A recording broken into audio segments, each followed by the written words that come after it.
Bonjour et bienvenue à tous dans le journal de l'économie. Un événement très suivi au Maroc, le Forum pour le développement de l'Afrique. Plus de 800 personnalités y prennent part. On compte la présence de chefs d'État et de gouvernement, ministres, entrepreneurs, hommes d'affaires et experts. Tous réunis à Marrakech pour parler de la transformation de l'Afrique. Quels sont les modes de financement adéquats pour réussir ce changement? C'est à cette question que les intervenants ont tenté de répondre. Le forum est donc l'occasion de recommander des stratégies innovantes, mais aussi diagnostiquer les lacunes. Et pour justement en savoir plus sur les problématiques relatives au financement, on écoute Brahim Benjelloun Tuimi, administrateur directeur général délégué de la BMCE Bank. Nous avons plusieurs difficultés. D'abord, en tant qu'Africains, nous devons effectivement, nos pays doivent s'affranchir de la proéminence du financement public et de l'aide publique au développement. Nous devons en même temps nous affranchir de frontières étriquées nationales, c'est-à-dire en créant un dessin régional. Il y a les défis aussi, si vous voulez, d'aller au-delà de l'apparence et de développer, d'approfondir les marchés des clientèles, comme je disais tout à l'heure, particuliers, professionnels. Il y a en fait la place pour tous les métiers bancaires, tous les métiers financiers. Aller nous développer, approfondir les métiers de banque classique, mais également de banque d'affaires, mais également des marchés de capitaux.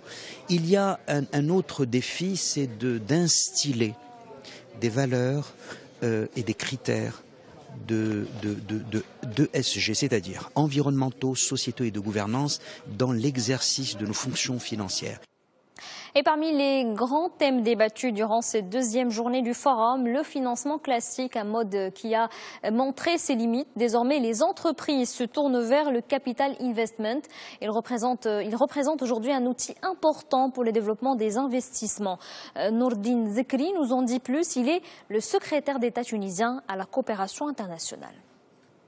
Ce capital investissement qui a des possibilités énormes, d'abord pour consolider les entreprises et les PME donc tunisiennes ou bien marocaines, parce que ça permet bien sûr non pas d'apporter uniquement des financements, mais d'être vraiment un partenaire stratégique, donc d'aider l'investisseur à acquérir la technologie, à bénéficier de l'expertise donc de ces fonds-là, parce que le fonds, en fait, il est doté de ressources humaines et d'experts qui peuvent donner des évaluations beaucoup plus précieuses et donc permet aussi à l'entreprise elle-même d'avoir des capacités d'endettement assez importantes, parce que si le capital d'investissement participe dans le capital, c'est-à-dire la capacité d'endettement de l'entreprise, elle est consolidée. Voilà des propos recueillis par notre envoyé spécial à Marrakech, Khadija Ihsan. Du Mali jusqu'au Gabon, en passant par le Burkina Faso, les grands groupes marocains cartonnent. Ils sont parmi les plus performants du continent. Maroc Télécom en est le parfait exemple. En Afrique, l'opérateur historique se distingue. Il a des participations majoritaires dans plusieurs opérateurs télécoms. Mais la grande nouveauté, c'est sa prochaine implantation au Niger. Les préparatifs du début des activités de l'opérateur marocain vont bon train. Il y a juste quelques jours, Abdeslam Ahizoun a reçu le ministre nigérien des télécoms.